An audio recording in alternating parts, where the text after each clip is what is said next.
So guys indicator সিরিজের part 4-এ আপনাদেরকে স্বাগত জানাই। আর আজকের এই পার্টে আমরা যে ইন্ডিকেটার নিয়ে কথা বলবো বা জানবো সেটা খুবই খুবই খুবই ইম্পর্টেন্ট ইন্ডিকেটার হওয়ার পাশাপাশি আমার খুবই ফেভারেট ইন্ডিকেটার। কেননা আমি প্রতিনিয়তই ট্রেড করার সময় এই ইন্ডিকেটারটিকে ইউজ করে থাকি। আর আমরা যে ইন্ডিকেটারটি নিয়ে জানবো সেটা হচ্ছে মুভিং এভারেজ ইন্ডিকেটার। একদমই গাইজ, কেননা এই ইন্ডিকেটার আমাদেরকে এটা বলে দেয় যে বাজার কখন ওপরের দিকে যাবে আর বাজার কখন নিচের দিকে নামবে। তাহলে যদি আমরা আগেই বুঝতে পারি এবং ইন্ডিকেশন পেয়ে যাই মুভিং এভারেজের দ্বারা যে প্রাইজের মুভমেন্ট এবার ওপর দিকে আসতে পারে, তাহলে কিন্তু আমরা প্রথমে কিনে পরে কিন্তু বিক্রি করতে পারি। আর যদি জানতে পারি মার্কেট এবার নিচের দিকে ফল করে যাবে, তাহলে কিন্তু আমরা এখানে প্রফিট বুকিং করে নিতে পারি, তাই না? যে কারণে এই ইন্ডিকেটরটি আমার খুবই ফেভারিট ইন্ডিকেটার আর এটা খুবই ইউজফুল ইন্ডিকেটার। সো চলুন আমরা বুঝে নিই এই মুভিং এভারেজ ইন্ডিকেটার কি, বাজারে কিভাবে কাজ করে থাকে, কত রকমের মুভিং এভারেজ ইন্ডিকেটার হয়ে থাকে। আর আমরা টোটালি 4 রকমের মুভিং এভারেজ নিয়ে কিন্তু কথা বলবো আর জানবো, যে 4টি মুভিং এভারেজ খুবই ইম্পর্টেন্ট প্রত্যেকটা ট্রেডিং করার জন্য আর পাশাপাশি লং টার্ম ইনভেস্টিং করার জন্য। তাহলে চলুন আমরা শিখে নিই মুভিং এভারেজের ব্যাপারে।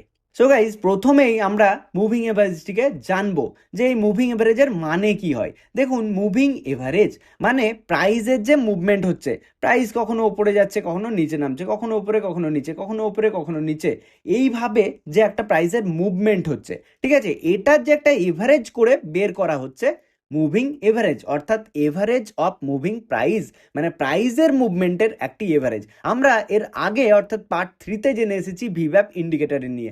তখন আমরা কি জেনেছিলাম না ভিভ্যাপ তৈরি হয় ভলিউম প্লাস প্রাইসের মুভমেন্টের এভারেজ নিয়ে, বাট মুভিং এভারেজ তৈরি হচ্ছে অনলি প্রাইসের মুভমেন্টের এভারেজ নিয়ে, ঠিক আছে? এটাই হচ্ছে পার্থক্য, মানে ওখানে ভলিউম প্লাস প্রাইস আর এখানে শুধুমাত্র প্রাইসের মুভমেন্ট, ঠিক আছে? তো দেখুন, প্রথমেই আপনাদেরকে বলে রাখি আমি যে এই মুভিং এভারেজ আমরা যে জানবো সেটা কিন্তু দু রকমের প্রধানত হয়ে থাকে। কি কি? নাম্বার 1 ইজ SMA আর নাম্বার 2 ইজ EMA, অর্থাৎ simple moving average and exponential moving average. তো আমরা প্রথমে পার্থক্যটা জেনে নিই। দেখুন, খুবই সোজা পার্থক্য। সেটা হচ্ছে SMA মানে হচ্ছে যে সিম্পল মুভিং এভারেজ, মানে প্রাইসের দাম চলছে ধরুন কখনো 10 টাকা, কখনো 20 টাকা, কখনো 30, কখনো 40, কখনো 50। তাহলে 10, 20, 30, 40, 50 টাকা আমরা টোটালি অ্যাড করে দেবো, ডিভাইডেড বাই 5, মানে 5টা প্রাইসের মুভমেন্ট পাচ্ছি। তাহলে আমরা কত পেলাম না 150/5 মানে 30।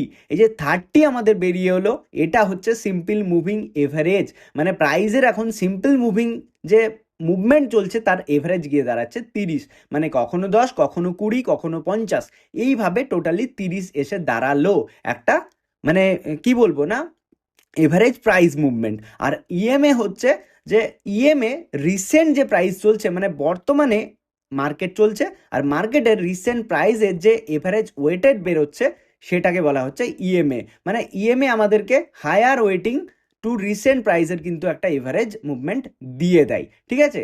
এই হচ্ছে ব্যাপার। সো দেখুন, এবারে আমরা চার্টের মধ্যে অ্যাপ্লাই কি করে করব মুভিং এভারেজকে। তার আগে বলি, আমরা 4টে মুভিং এভারেজ নিয়ে কথা বলবো বলেছি। সো প্রথমেই আমরা জানবো 200 EMA, মানে 200 দিনের এক্সপোনেনশিয়াল মুভিং এভারেজ, মানে 200 দিনের যে রিসেন্ট প্রাইস চলছে তার উপরে এই ইএমএ অ্যাপ্লাই হবে। কিভাবে অ্যাপ্লাই করব না, যাদের যাদের ডিম্যাট অ্যাকাউন্ট রয়েছে তারা ইফেক্টসের অপশন একটা দেখতে পাবেন, বা ট্রেডিং ভিউ থেকেও কিন্তু আপনারা পারবেন, বাট আমার যেহেতু ট্রেডিং ভিউ মানে কেনা নেই, পেড ভার্সন নয়, তাই কিন্তু সেখান থেকে আমি অ্যাপ্লাই করছি না। আমরা সিম্পলি ডিম্যাট অ্যাকাউন্টে চলে এসেছি, এখান থেকে আমরা সিম্পলি ইন্ডিকেটার অপশনে আসবো অ্যান্ড সার্চ করব মুভিং এভারেজ। সো দেখুন, এখানে কিন্তু এই যে সেকেন্ডে একটা অপশন পাচ্ছি মুভিং এভারেজ, রাইট? এটাকেই কিন্তু আমরা চার্টের মধ্যে অ্যাপ্লাই করে নেব। অ্যান্ড দেখুন, এখানে কিছু সেটিংয়ের অপশন আসছে, এখানে একটু মনোযোগ সহকারে দেখুন। এই যে পিরিয়ড লেখা রয়েছে, মানে এটা আপনি কত দিনের জন্য চাইছেন। সো আমরা কি বলেছি, এটাই আমরা কথা বলবো 200 ইএমএ, তাই এখানে আমরা করে নেব 200, মানে 200 দিনের আমরা এভারেজ প্রাইস চাইছি, রাইট? 200 করলাম। অ্যান্ড আমরা দেখতে পাচ্ছি যে টাইপ রয়েছে সিম্পল করা আছে, মানে এটা কিন্তু সিম্পল মুভিং এভারেজ, বাট এটাকে আমাদেরকে এক্সপোনেনশিয়াল করতে হবে। সিম্পলের ওপরে আমরা টাচ করব আর দেখতে পাচ্ছি এক্সপোনেনশিয়ালের অপশন একটা আমরা পাচ্ছি, ঠিক আছে? এই এক্সপোনেনশিয়ালে প্রেস করে দিলাম অ্যান্ড আমরা কিচ্ছু চেঞ্জ করব না, যা সিম্পলি ডানে প্রেস করব।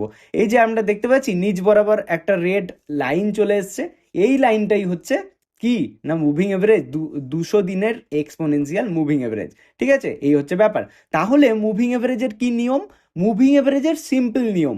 সেটা কি না, দেখুন মুভিং এভারেজ যখন এইভাবে চলবে এবং সেটাকে রাইজিং হতে হবে, আমি আর একটা কথাও অ্যাড করে দিই যে রাইজিং মুভিং এভারেজ আমরা যখন পাবো, মানে যখন নিচের থেকে ওপরে যাবে মুভিং এভারেজ, তখন কিন্তু আমরা বাজারে ট্রেড প্ল্যান করার কথা ভাববো, মানে কেনার কথা ভাববো।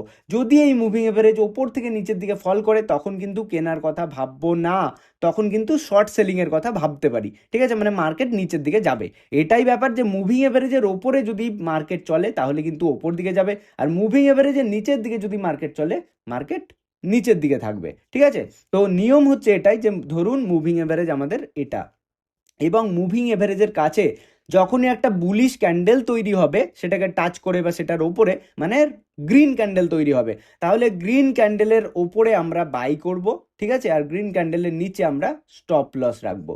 এটা হচ্ছে আমাদের এন্ট্রি, এটা হচ্ছে স্টপ লস। আর বাইং থেকে স্টপ লসের যে ডিস্টেন্স, তার কিন্তু আমরা জানি দ্বিগুণ চলে যেতে হয় আমাদের টার্গেটের জন্য।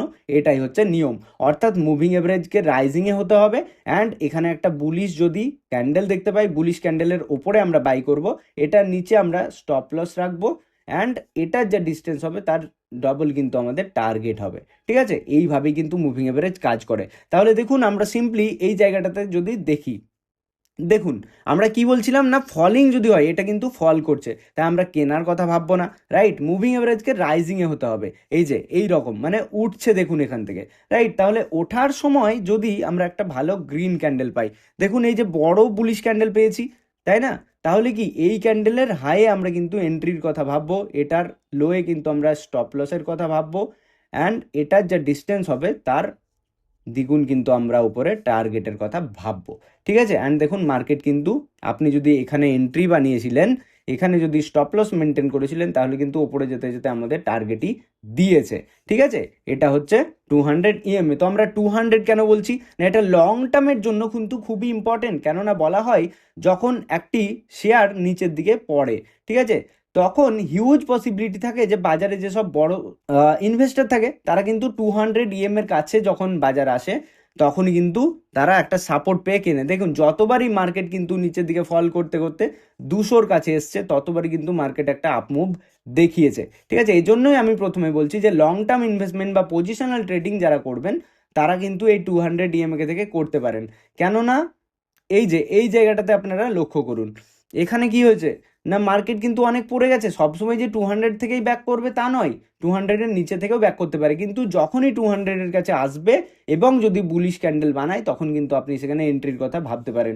কেননা সেখান থেকে হিউজ পসিবিলিটি থাকে মার্কেট ওপর দিকে যাওয়ার। এটা হচ্ছে 200 ইএমএ। আর সেকেন্ডে যে এসএমএ এর ব্যাপারে কথা বলবো, সেটা হচ্ছে সিম্পল মুভিং এভারেজ।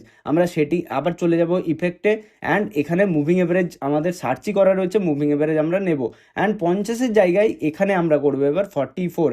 কেন 44? বিকজ শর্ট টার্মের জন্য আপনি 50 দিনের নিচে চলে আসুন, আপনি 50ও নিতে পারেন, আর যদি লং টার্মের জন্য যান দেন 50-র ওপরে যাবেন। তাহলে এখানে আমরা 44 করছি, এটা বোঝার জন্য কালারটা জাস্ট চেঞ্জ করে নিচ্ছি, অ্যান্ড এটা আমরা সিম্পলি রাখবো, কেননা আমরা সিম্পল মুভিং এভারেজ ধরেই কাজ করছি। সিম্পলি ডান করে দেবো। দেখুন নিচের দিকে আমরা আরও একটা লাইন কিন্তু ব্লু কালারের পেয়ে গেলাম। ঠিক আছে, নিয়ম কিন্তু প্রত্যেকটা সেম, যে মুভিং এভারেজকে নিচ থেকে উপরের দিকে হতে হবে, সেখানে একটা বুলিশ মানে গ্রিন ক্যান্ডেল হতে হবে। ঠিক আছে, তো ক্যান্ডেলের হাইয়ে আমরা বাই করব, অ্যান্ড ক্যান্ডেলের লোয়ে আমরা স্টপ লস রাখবো, আর তার দ্বিগুণ আমরা কিন্তু টার্গেট প্ল্যান করব। ঠিক আছে, আপনি দেখুন এই ক্ষেত্রেও যখনই মানে 44 মুভিং এভারেজের কাছে মার্কেট এসছে, তখনই কিন্তু প্রাইস ওপরের দিকেই গেছে। ঠিক আছে, এই যে ওপরের দিকেই গেছে। আর যদি 44-এর নিচে রয়েছে, তাহলে কিন্তু মার্কেট নিচের দিকে ফল করে গেছে। তাহলে 44 মুভিং এভারেজটা ইন্টারডে ট্রেডিংয়ের জন্য খুবই ইম্পর্টেন্ট একটি মুভিং এভারেজ। তারপরে রয়েছে 33 আর 22, এগুলোও কিন্তু সিম্পল মুভিং এভারেজ। আপনারা সিম্পলি আবার এখানে চলে আসবেন, মুভিং এভারেজ সার্চ করবেন, অ্যান্ড এখানে জাস্ট 33 করে নেবেন। ঠিক আছে, আর কালারটা বোঝার জন্য একটু চেঞ্জ করে নিতে পারেন আপনারা। ঠিক আছে, এইভাবে দেখুন, এইভাবে আপনারা যখন 2-3টে মুভিং এভারেজ লাগিয়ে কাজ করবেন মার্কেটে, যখন দেখবেন 3টে মুভিং এভারেজেই একটা ভালো বুলিশ ক্যান্ডেল তৈরি হচ্ছে, রাইট, এই যে একটা গ্রিন ক্যান্ডেল তৈরি হচ্ছে, 3টেই কিন্তু ওপরের দিকেই উঠছে, তাহলে কি রাইজিংয়ে রয়েছে, মানে এখান থেকে হিউজ পসিবিলিটি রয়েছে মার্কেট আপসাইডে যাবে। আর দেখুন মার্কেট আপসাইডেই গেল। ঠিক আছে, আর যখনই এই 3টে নিচে চলে আসবে মার্কেট, তখন কিন্তু মার্কেট ডাউন সাইডে ফল করে যাবে। এই হচ্ছে মুভিং এভারেজের বেসিক্যালি নিয়ম। অর্থাৎ কি না, রাইজিং মুভিং এভারেজ হতে হবে, আর মুভিং এভারেজের ওপরে যদি একটা ভালো বুলিশ বা গ্রিন ক্যান্ডেল তৈরি হয় তাহলে আমরা বাই অ্যাবাভ দ্য হাই, মানে সেই গ্রিন ক্যান্ডেলের হাইয়ে কিন্তু আমরা বাই করতে পারি। ঠিক আছে, এটা হচ্ছে ধরুন মুভিং এভারেজ যাচ্ছে, এইভাবে একটা গ্রিন ক্যান্ডেল বানালো, আপনি এখানে এন্ট্রির কথা ভাববেন, এখানে আপনার স্টপ লস নেবেন, অ্যান্ড এটার যা ডিস্টেন্স হবে তার মানে দ্বিগুণে আপনি টার্গেট প্ল্যান করতে পারেন। ঠিক আছে, এইভাবে কিন্তু মুভিং এভারেজ ইউজ করে আমরা বাজারে ট্রেড প্ল্যান করতে পারি। মানে মুভিং এভারেজ যখনই ওপর দিকে যাবে, প্রাইস যখন মুভিং এভারেজের ওপরে ট্রেড করতে লাগবে, বাজার কিন্তু ওপরে যাবে।